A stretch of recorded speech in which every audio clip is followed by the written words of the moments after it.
Estimados amigos, muy amados hermanos, les saludamos en el nombre del Señor Jesucristo.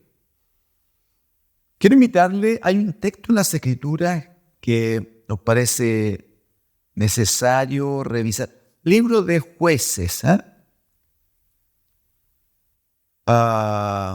Deuteronomio, Josué, Jueces.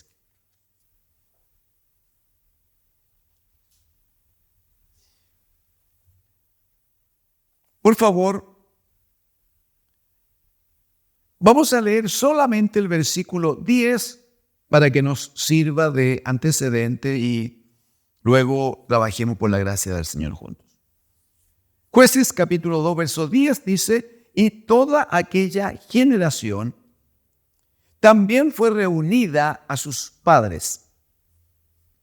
Y se levantó después de ellos otra generación que no conocía a Dios, ni la obra que Él había hecho por Israel. Permítame volver a leer. Y toda aquella generación también fue reunida a sus padres. Y se levantó después de ellos otra generación que, uno, no conocía a Jehová, ni la obra que Él, Jehová, había hecho por Israel. Amén. Amén al Señor. Estamos leyendo aquí, amigos, hermanos, este texto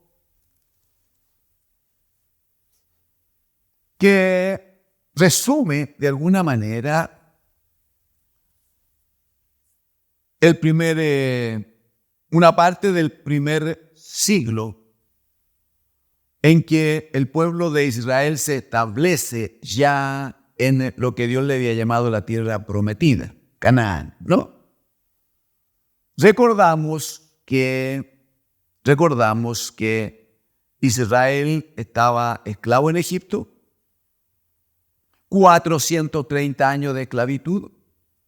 El Señor permitió, Él dispuso todo para que un varón a quien llamaron Moisés fuera precisamente salvado de las aguas por la hija del faraón, fuera criado en la casa del faraón, allí en el reino, con la alimentación propia de un hijo del faraón, del rey, vestido como hijo del rey, enseñado como hijo del rey, un hombre que tenía tiempos y gente que le enseñó a manejar la espada, la defensa y el ataque, ¿no? Como corresponde a un hijo del faraón, 40 años.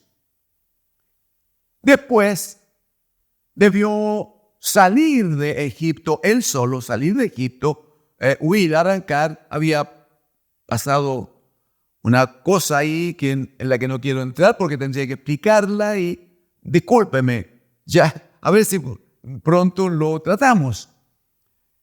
A los 40 años Moisés huye de Egipto, se va a tierras lejanas, por allá por Madián, se encuentra con un hombre que le recibe, se casa con una de las hijas de este hombre y está 40 años más, trabajando, cuidando las ovejas de su suegro, de Jetro. Y ese pastoreo se hacía en los campos y en las montañas.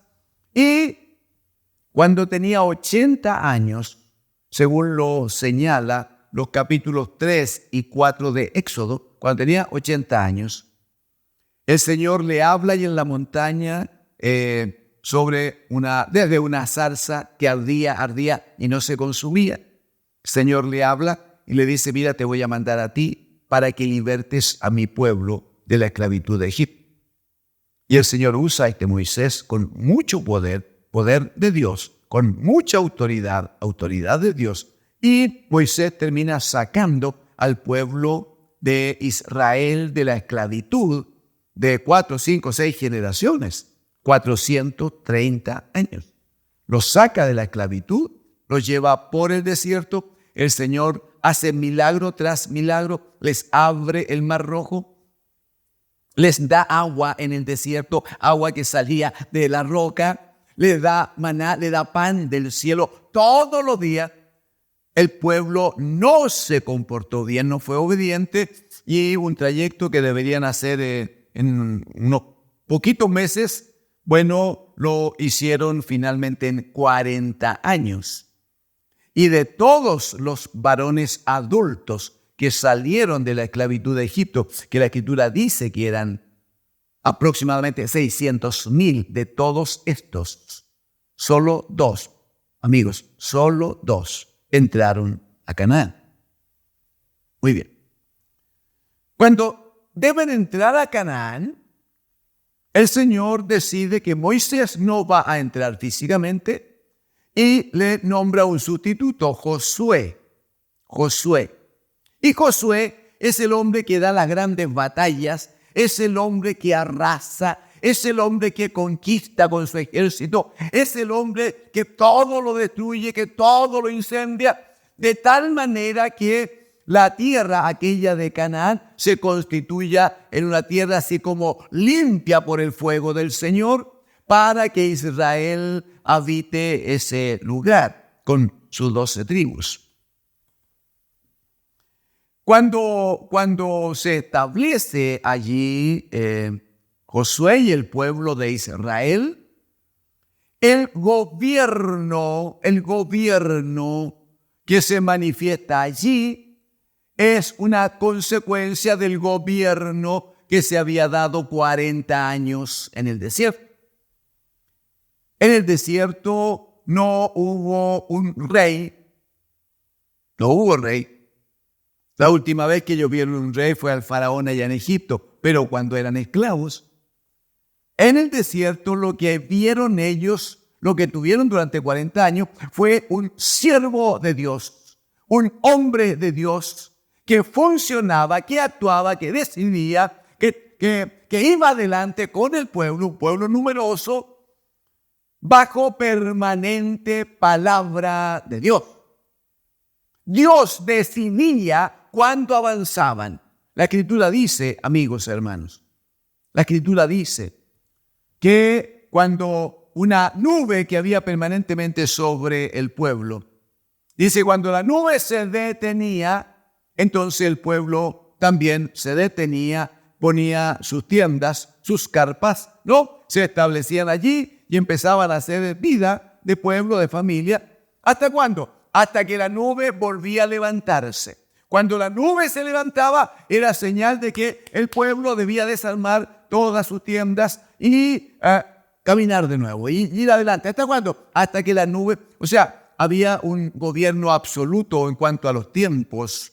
Por eso que la Escritura dice que los tiempos y las sazones están en la sola potestad del Padre. Aleluya. Moisés no tomaba decisiones, no hacía cosas por su arbitrio. No estaba pensando, quiero hacer tal cosa, tengo tal proyecto, No. Moisés estaba ahí permanentemente bajo el gobierno de Dios, y lo que hacía Moisés era decir al pueblo, el Señor ha dicho, el Señor ha señalado, y se gobernó el pueblo 40 años de esa manera.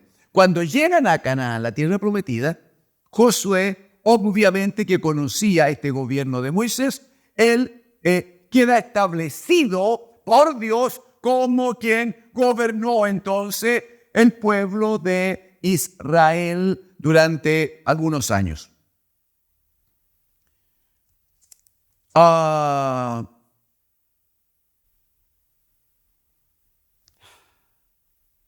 ¿Quisiera usted acompañarme, por favor, para respaldar esta última parte? Respaldar lo anterior demandaría un buen tiempo de estar leyendo varias verdades de las Escrituras. En Jueces, donde leímos recién, en el mismo capítulo 2, versículo 6, por favor, versículo 6. Dice, porque ya Josué había despedido al pueblo. Antes habían estado reunidos, había estado manifestándose la palabra del Señor a través de Josué, no en instrucciones.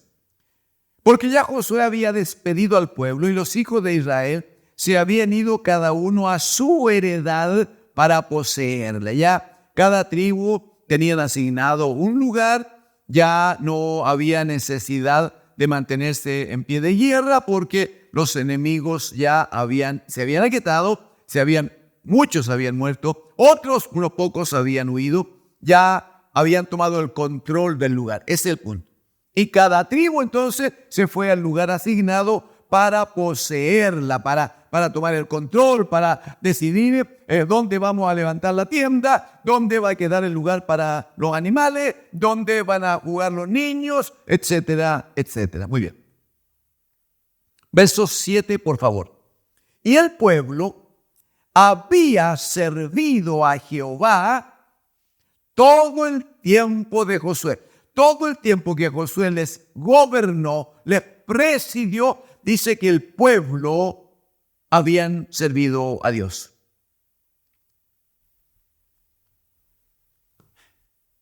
El hecho es muy significativo porque cuando alguien gobierna por señorío, y cuando alguien dice, no, yo mando esto, no, yo decido esto, yo firmo el dicto, yo firmo el documento, voy a disponer que se haga esto. Ya. Una cosa que se escucha tan seguido, ¿no? Cuando uno quiere ver noticias, por ejemplo. Entonces aparecen autoridades y dicen, no, yo voy a corregir esto. No, esto lo voy a sacar de aquí, lo voy a poner allá. Y esta calle le voy a cambiar de nombre. Cositas menores, pero en todo esto se muestra un señorío. ¿Qué se busca? Cuando se gobierna con señorío, ¿qué se busca? Que todos los ojos estén puestos en él, que todos le reconozcan con gran autoridad, que cuando pase por ahí todos le aplaudan y todos le vitoren, que digan quién es el más grande y el mejor. Cuando se gobierna sojuzgando o utilizando el juicio de Dios y no el señorío del hombre, entonces la gloria no se la llevan los hombres. La gloria se la lleva el Señor.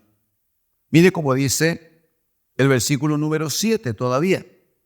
Y el pueblo había servido a Jehová todo el tiempo de Josué y todo el tiempo de los ancianos que sobrevivieron a Josué, los cuales habían visto las grandes obras de Jehová que él había hecho por Israel.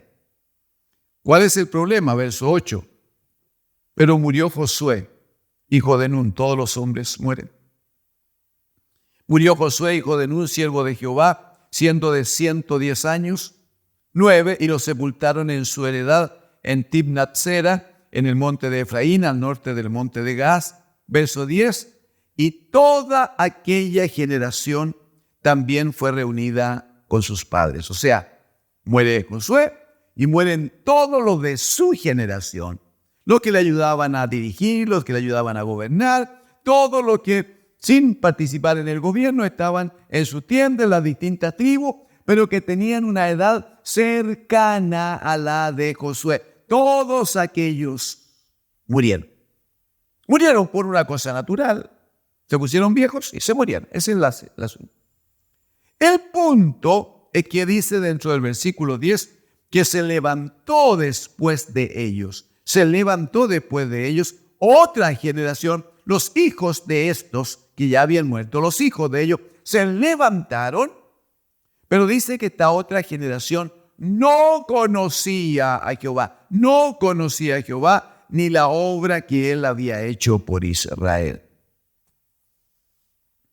Quiero decirles que hay aquí una carencia, una falencia notoria, profunda, muy lamentable, hermanos, amigos, muy lamentable.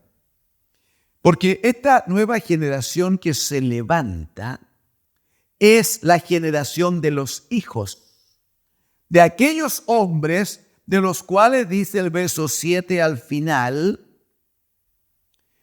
que todos los ancianos que sobrevivieron a Josué, la línea 3 del versículo 7, la tercera línea, dice, los ancianos que sobrevivieron a Josué, los cuales habían visto todas las grandes obras de Jehová que él había hecho. O sea, las personas mayores que ya en este tiempo están muriendo para dar paso a la nueva generación.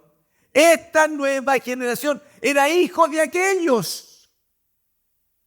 Eran los hijos de estos ancianos que habían visto todas las obras de Jehová.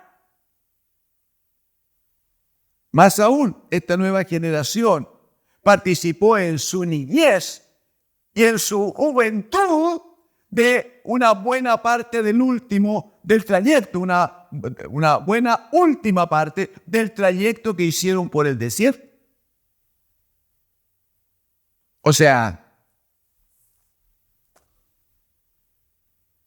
hay una cuestión, hay una tarea aquí mal hecha. ¿Cómo es posible que si los padres vieron todas las obras de Dios, cómo es posible que los hijos se levanten y no conozcan a Dios? No conozcan a Dios ni la obra que Él había hecho por Israel. ¿Cuál es la única explicación que hay?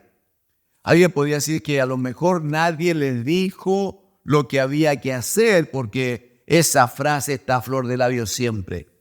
Cuando chiquillos, por falta de gobierno en casa, porque no hay disciplina, porque no hay una varilla con la que se le enseñe a comportarse correctamente, a tener buenos modales, a tener buena forma, entonces el chiquillo después se transforma en un delincuente. Y cuando entrevistan al papá o a la mamá, dicen, lo que pasa es que a nosotros nadie nos enseña a ser padre. Israel, años atrás, cuando estaba en el desierto todavía, camino de la tierra prometida, el Señor los detiene frente al monte Sinaí, y estando en el monte Sinaí les da leyes. Y una ley central, una de las primeras, fundamental en la vida del pueblo, Deuteronomio capítulo 6.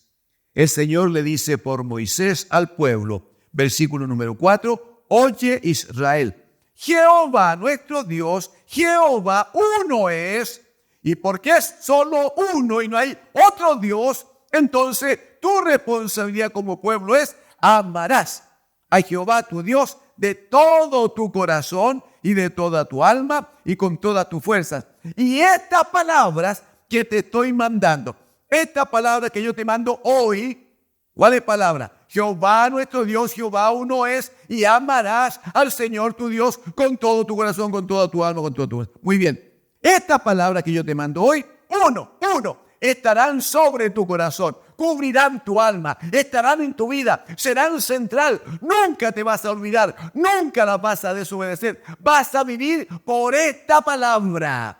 Pero además, verso 7, y las repetirás o las enseñarás a tus hijos y hablarás de ellas estando en la casa y estando por el camino, andando por el camino, y cuando te acuestes, pero también cuando te levantes, y las atarás como una señal en tu mano y estarán como frontales en tus ojos, y las escribirás en los postes de tu casa y en la puerta. Mira la instrucción de Dios a todos estos viejos que compartieron los últimos años con Josué. Uno, la declaración absoluta de que Dios es solo uno. Y a Él se le adora, se le sirve y se le ama. Dos, instrucción, mandamiento. Lo que te estoy haciendo notar, lo que te estoy enseñando, tienes que guardarlo para obedecerlo. Y central, esta palabra que te mando hoy, que está en tu corazón, la vas a enseñar, la vas a repetir a tus hijos. Pero ¿cuándo se lo digo? ¿Una vez a la semana? ¿Una vez? No. Se la vas a decir todo el tiempo que estén en la casa. Sí, pero también cuando andes por el camino, cuando sales de la casa. Y vas a hablar con tu hijo al acostarte, pero también al levantar. Y esta palabra la vas a transformar en escritos de tal manera que estén como una señal permanente en tu mano y que estén allí permanentemente frente a tus ojos. Pero además, esta instrucción la vas a escribir en los postes de tu casa o de tu tienda, de tu carpa, y la vas a poner en todas las puertas. Lo que está diciendo, miren, si hacen una buena formación, si no paran, si están ahí tratando con los chiquillos permanentemente respecto de qué verdad el Señor nuestro Dios, el Señor uno es, y al Señor se le ama con todo el corazón, con toda la fuerza, con todo el alma. Si esa verdad se impregna en la vida de los hijos como enseñanza, entonces manifiestamente la bendición de Dios se iba a mantener. ¿Cuál es el problema? Jueces capítulo 2. Se levantó una nueva generación, hijos de padres que habían visto la gloria de Dios. Se levantó una nueva generación. Y esta nueva generación no conocía a Jehová, ni conocía la obra que Jehová había hecho. Y a eso agregue que Josué, el líder, el gobierno, había muerto. ¿Cómo se hace? ¿Cómo se reemplaza? ¿Cómo se establece gobierno? Acompáñenme en el mismo capítulo 2. En el mismo capítulo 2 dice el versículo 16. Y Jehová levantó jueces. Jueces. ¿Por qué? Porque los jueces son los que juzgan. Y el Señor había dicho, Génesis capítulo 1, verso 28, que había que, el hombre respecto del hombre tenía que sojuzgar la tierra, sojuzgar la tierra. Entonces, ¿qué hace Dios ahora que están en Canaán? Que ya no son esclavos de Egipto, que ya no andan por el desierto como vagabundos, ahora que tienen tierra, ahora que tienen propiedades, ahora que tienen casas, ahora que la familia está establecida. ¿Quién dice el Señor? Bueno, Jehová levantó jueces, o sea, levantó gobierno a la manera de Dios. El Señor la levanta, pero lo levanta en relación directa a lo que Él había establecido al comienzo, ya en Génesis 1. Y levantó jueces que los librase de mano de los que les despojaban. El problema dice, como el pueblo ahora era una descendencia que no conocía a Dios, dice el verso 17, pero tampoco oyeron a sus jueces, sino que fueron tras dioses ajenos, a los cuales se adoraron, se apartaron pronto del camino en que anduvieron sus padres, obedeciendo los mandamientos de Jehová. Ellos no hicieron así. Mira el verso 18 para cerrar. Cuando Jehová le levantaba jueces, Jehová estaba con el juez. Claro, si era un comisionado suyo. Y los libraba de mano de los enemigos todo el tiempo de aquel juez. Porque Jehová era movido a misericordia por sus gemidos a causa de los que oprimían y afligían. Cuando moría el juez, el pueblo se desordenaba nomás y se volcaba tras la adoración de otros dioses. Termino diciendo dos cosas. Lo primero, hay una responsabilidad tan alta, que no es responsabilidad del Estado, que no es responsabilidad de la municipalidad, es responsabilidad de los padres. Son los padres los que deben formar a sus hijos.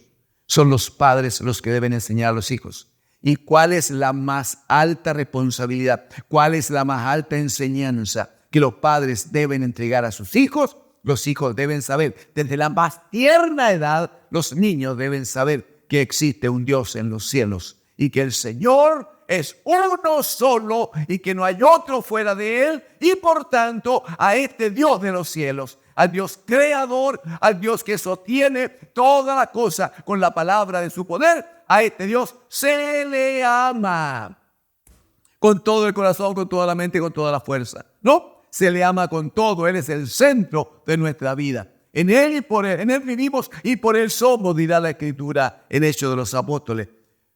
Hay una enseñanza que es absoluta y exclusiva. No importa que algunos hombres digan otras tonteritas. Hay una responsabilidad que es absoluta y exclusiva de los padres en la formación de los hijos. Absoluta. Que es que los hijos sean criados, sean formados en el temor del Señor. ¿Y por qué? Porque cuando los chiquillos no conocen a Dios y viven de cualquier manera, entonces deshonran, desagradan a Dios y ellos, los chiquillos, asumen las consecuencias. Amigos, hermanos, el Señor nos ha dado sabiduría para que trabajemos con nuestros hijos, para que nos acerquemos y vengamos a ponernos todo bajo el gobierno permanente y eterno de nuestro bendito Señor. Deseo que el Señor les cubra, que el Señor les bendiga, que el Señor les llene de su gracia. Amén.